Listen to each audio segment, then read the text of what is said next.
Hi guys, it's Shelly here. Welcome to the channel and thank you for joining me today. Welcome to the second episode of Behind the Scenes. It's absolutely ages. The idea for these behind the scenes videos was to be able to get out more videos to you guys to show you what I'm up to when the camera is not rolling as such, or what doesn't make it to my videos.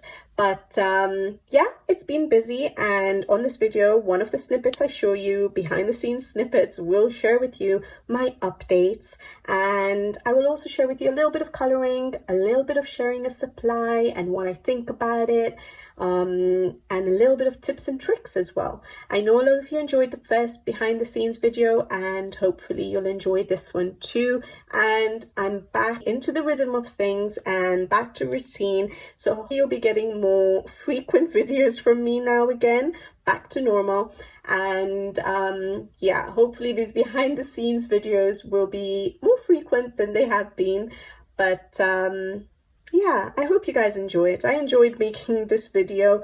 I did record some of the snippets earlier on, but I've just done the voiceovers recently. I didn't get a chance to get it out to you guys when I had recorded the snippets, but I think you'll still enjoy it. All right, guys, I'll leave you to it. Enjoy the video, and I'll be back with you guys again soon.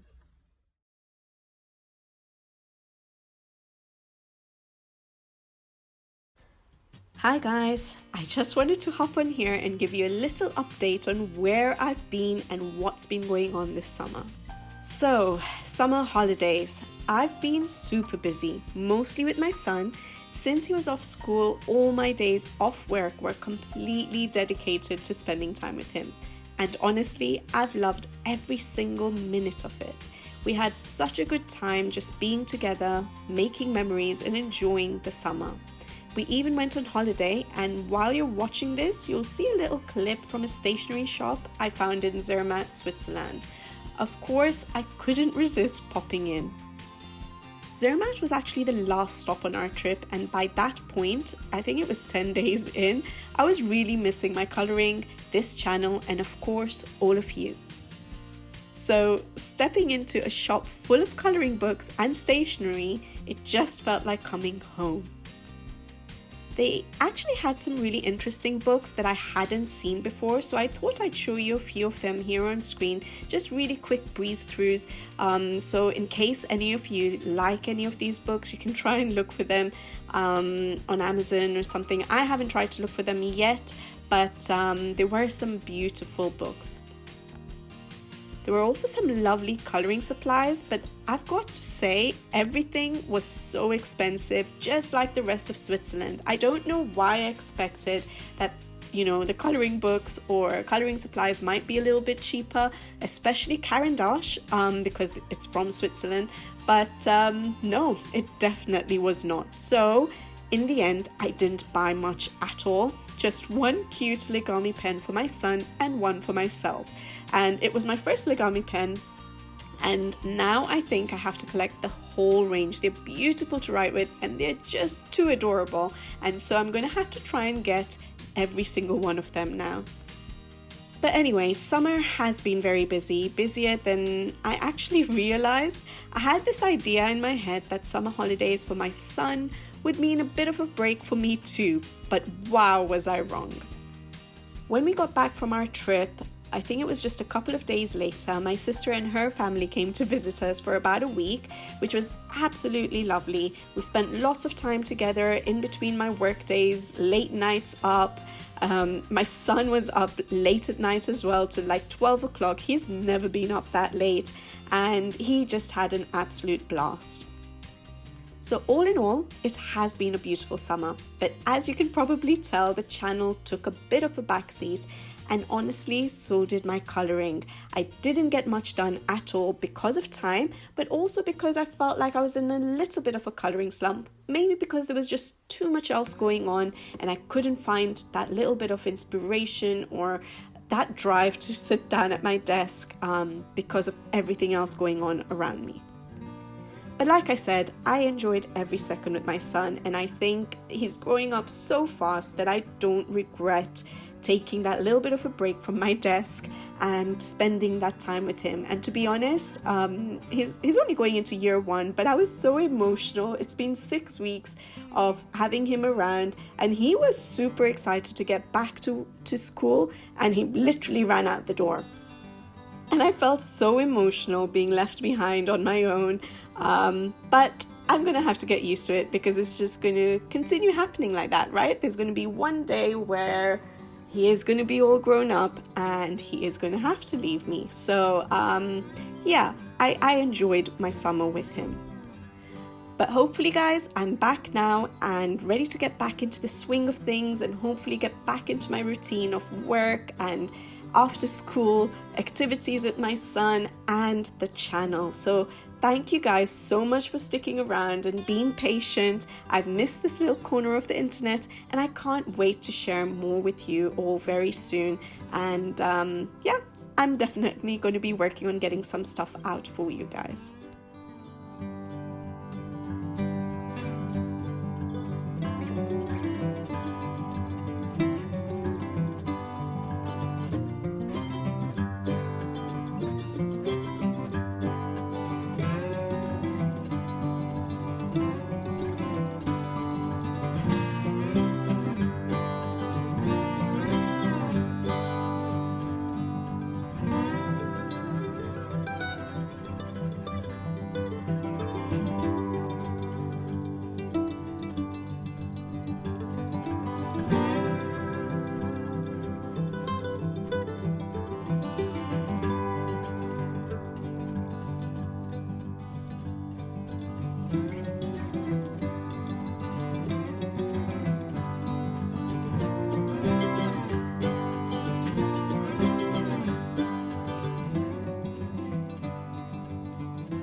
As many of you know, I have the full 120 set of Faber-Castell Albrecht Dürer watercolor pencils, and over the years I've had quite a few people reach out to me and ask me for recommendations on which colors to get if you're building a smaller set or just starting out.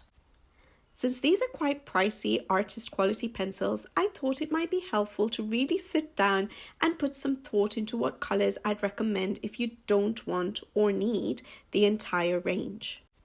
Now, this is definitely going to take me some time, but I'm hoping to eventually share something useful with you all. And I'll be honest, I don't have an art background, and color mixing has never been my strongest skill. I'm learning through trial and error, and time isn't exactly on my side these days. So diving deep into color theory is just really not an option for me right now. But I am approaching this as a colorist, and more importantly, from a layperson's perspective. So the goal is to figure out which colors work well together, especially since these are watercolor pencils and you can mix them to create new shades. That means even a small set can be really versatile if you pick the correct colors. However, along with these pencils that will mix well together to create new colors for you, I'm also planning to include a few of my absolute favorite colors, those shades that I personally couldn't live without and that I know don't mix easily. If you're familiar with the full 120 set, you'll probably know that there are some of these colors and you might be able to pinpoint them yourselves as well. Honestly, I've gotten so used to having all 120 pencils at my fingertips for the last, I don't know, has it been 5 years, 6 years? And it's so hard to imagine using a much smaller set for me. But for anyone just getting started, or for those of you who already have a ton of other coloring supplies and you don't want an entire set of Albrecht Dürers, I hope this ends up being a helpful guide for you guys. So fingers crossed, I keep making progress on it and share it with you guys soon. To be honest, even though it's a tough job, I'm actually really enjoying the process because I'm looking at my Albrecht Dürer pencils in a whole different light and seeing its actual potential. I've never mixed my colors the way I am trying to figure out this list of pencils. So Yeah, these pencils are just unbelievable.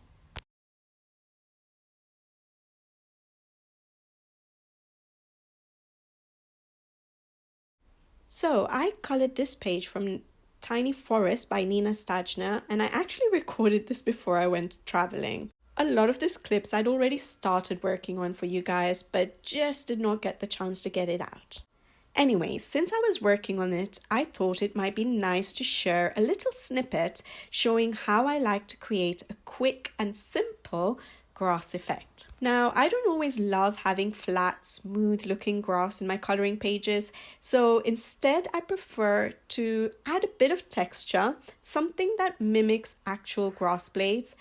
But that said, I'll admit I'm not the biggest fan of flicking motions for coloring, especially over large areas. I tend to get bored, so doing full sections of detailed grass strokes can feel a bit too monotonous for me.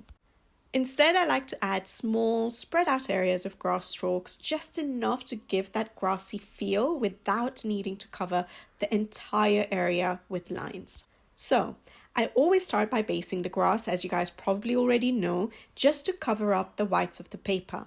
That way you have a good foundation and less pressure to fill every tiny space later on. This book is printed on Amazon paper, but it's from Amazon Japan, so it actually takes water a little bit better than the Amazon UK paper, even though it's still very thin.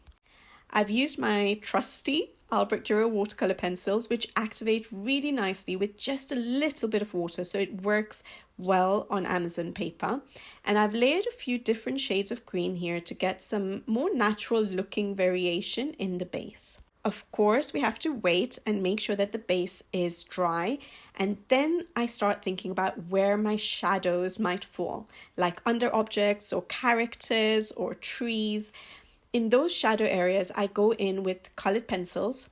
Here I think I'm using my Derwent Chroma Flows to deepen up the color and add some definition.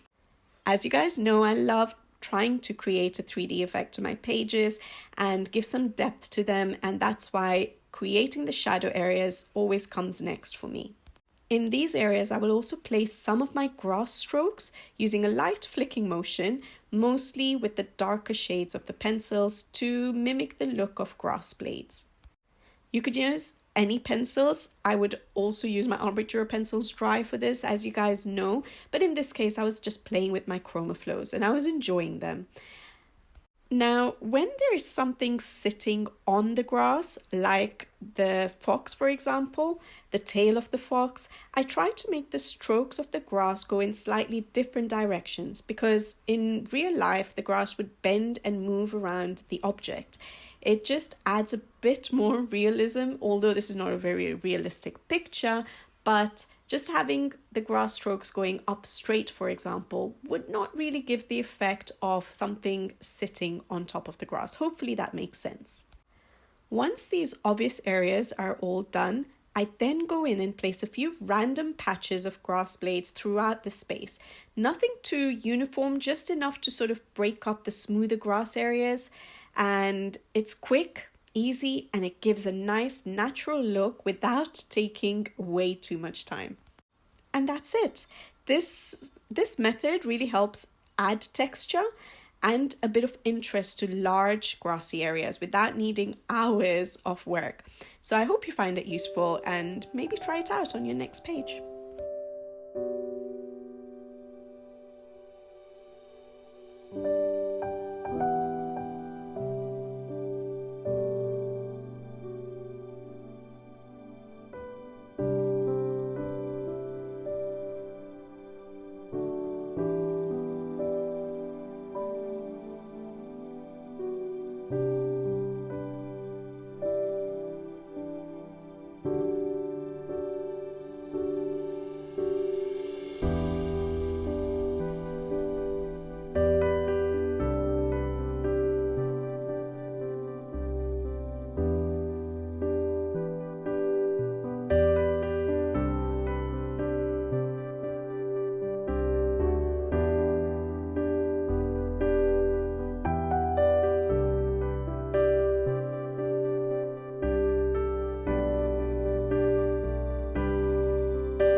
Alright, so this little section of the video is all about the Languo gel pens, which have suddenly taken the colouring community by storm. I wasn't actually thinking of buying them, but I did stumble across them on Temu for an amazing price, and you know me, I couldn't resist giving them a try. As you all know, I love adding embellishments and finishing touches to my colouring pages. For me, a page just doesn't feel complete without those little extras that give it that final wow effect. Now, usually I reach for paint pens. My absolute favorites are the Tule Art paint pens, which I've talked about before and have shown on my channel. I personally prefer them over Poscas as well, even though Tule Art is more affordable. And honestly, I think the quality for me is better too compared to Poscas. But when it comes to affordability, these Languo gel pens are seriously tempting. I'm not even sure if this is the full set, but I got 168 pens for about £15, which felt like a no-brainer. As you can see, there's a huge range of colours, from standard shades like greens, reds, yellows, to skin tones and neon colours, and some really deep, rich colours that I absolutely loved. I'm not sure why the actual box that the little sets came in does not have Languo written on it, but I think we're getting used to this with different companies selling the same product, I think. But the individual packaging does say the Languo gel pens, and it looks exactly the same as I've seen on certain channel. The individual packaging is cute, and the pens themselves have a fine tip, a very fine tip, which is great for detailed work, especially when I compare it to my paint pens, which are thicker, even though I've gone for fine or extra fine paint pens for the Tule Art range. Now, each pen itself isn't individually named or numbered, which is a bit of a downside. As you guys know, I love swatching my supplies, but the set name and a code are printed on each pen, and the box came with a swatch chart as well. I love it when art supplies include the swatch charts, and so I used the chart to swatch out the pens in their sets and added my own numbering to them. As I was swatching for the first time, I was honestly really impressed. The colours are beautiful and vibrant, the ink flowed really well, and they're very opaque. I even tested them out in the corner of the swatch chart over the printed number 168 to see the coverage, and they handled it brilliantly. So even though they're gel pens, they really look like paint pens when they're down on paper, which was such a nice surprise. I was especially excited to see a good selection of greens, the yellow greens, plus some lovely greys and the deep tones as well. There are neons too, which I don't tend to use that much, but they're great to have if you like that little pop of colour on your pages. So, first impressions were really positive, but of course I had to try them out on an actual colouring page to really see what I thought about them. You might remember this page from Kirby Roseanne's Worlds Within Worlds. I feel like I finished it a lifetime ago, especially after such a hectic summer. I used the Languo gel pens to add finishing touches to this page and to really test out how they work in practice. So I use them to add highlights and deepen shadows, like on the moon. You'll notice how handy it is to have both the light and the dark colors available. I used them for highlighting and deepening up the shadows of the craters of the moon, which I really enjoyed doing. I also used them to cover up black lines like on the tree trunks and to fill in small elements like the birds. So what did I like about how they worked on this page? First of all, the opacity was incredible for gel pens. Then they worked really well over dark pencil shading, and I could even cover up black lines with no problem at all. And for the background, if you remember, I've done a video on this. I did use Distress Ink to do the background, which dulled out some of the bird details because they were so tiny and I had no choice but to go over them. And so I needed to bring those birds back into the foreground, and the Languo gel pens brought them right back to life with those light, vibrant colors, and the opacity just covered up the base of the Distress Ink. And the fact that the tips of the pen are so fine, I was able to color within the lines of these teeny tiny details without a problem. If I used my paint pens, I would not have managed to do it neatly. And overall, the ink flow was really smooth in most cases. But there were some downsides for me, and so let's talk about those. The biggest issue for me is that I can't color over them with pencils, unlike my paint pens. So I won't be using them as a base layer. I can use them for detailing. I can use them because there's so many colors. I can use them for adding shading with them, but I cannot color over them, unfortunately. And the other thing is, depending on what pencils I've used underneath, like ChromaFlows, for example, I've noticed, the gel pens sometimes skip or don't sit well on top. But I guess to be fair, this happens with most gel pens for me, which is exactly why I usually prefer using paint pens, especially for the white detailing. I know some people like using a white gel pen. It has never worked for me, and that's why I've always used a white paint pen. So I guess this is not the fault of the Language gel pens, it's just the fault of gel pens in general for me.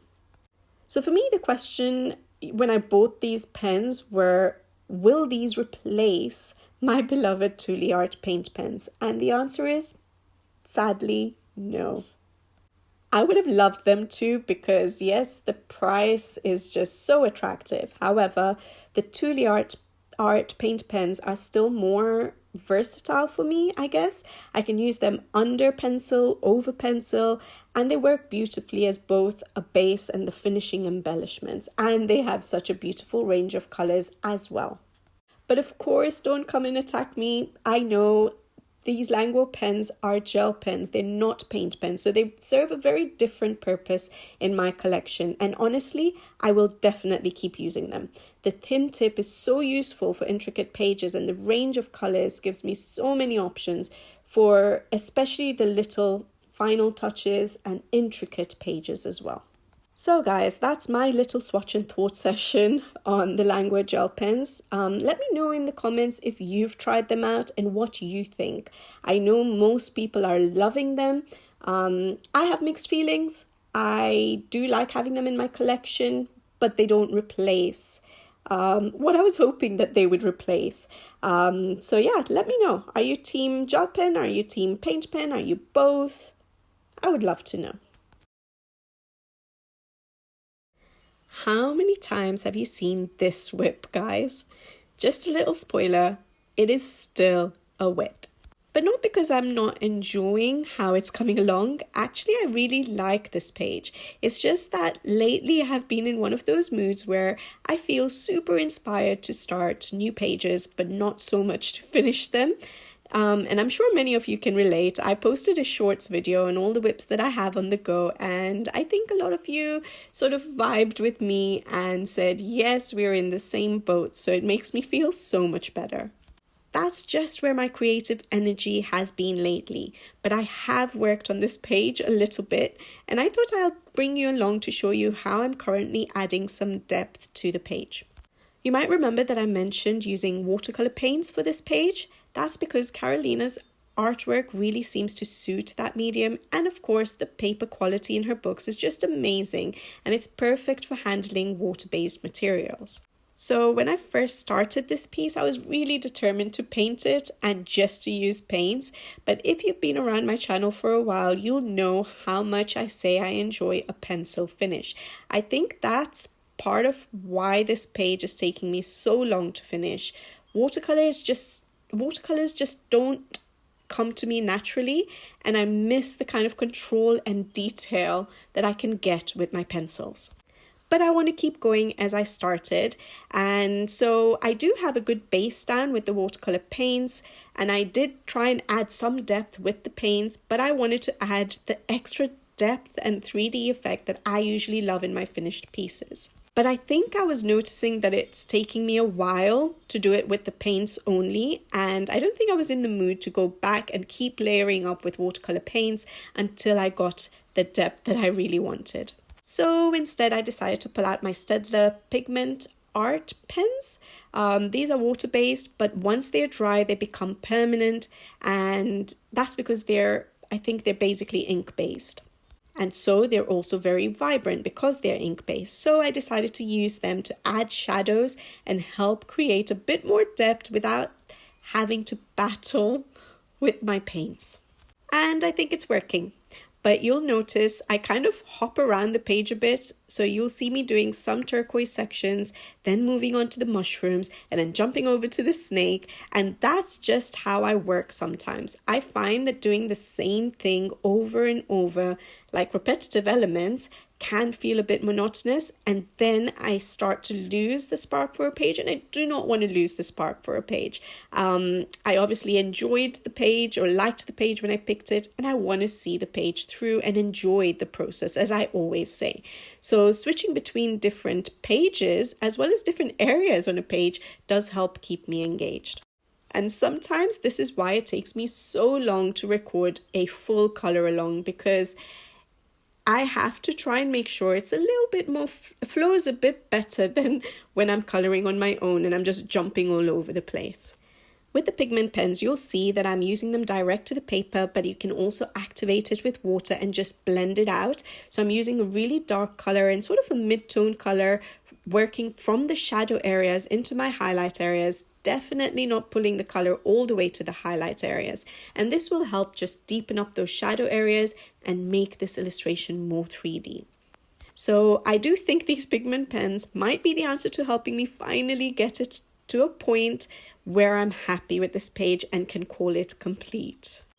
I know a lot of you have enjoyed seeing this as a whip, but have also encouraged me to complete it because you like how it's coming along. So hopefully I will continue working on it as much as my heart allows me to, my mood allows me to, and eventually it will be finished. But when I look at it now on the screen, I really do have that desire to see it completed and see what it can look like at the end.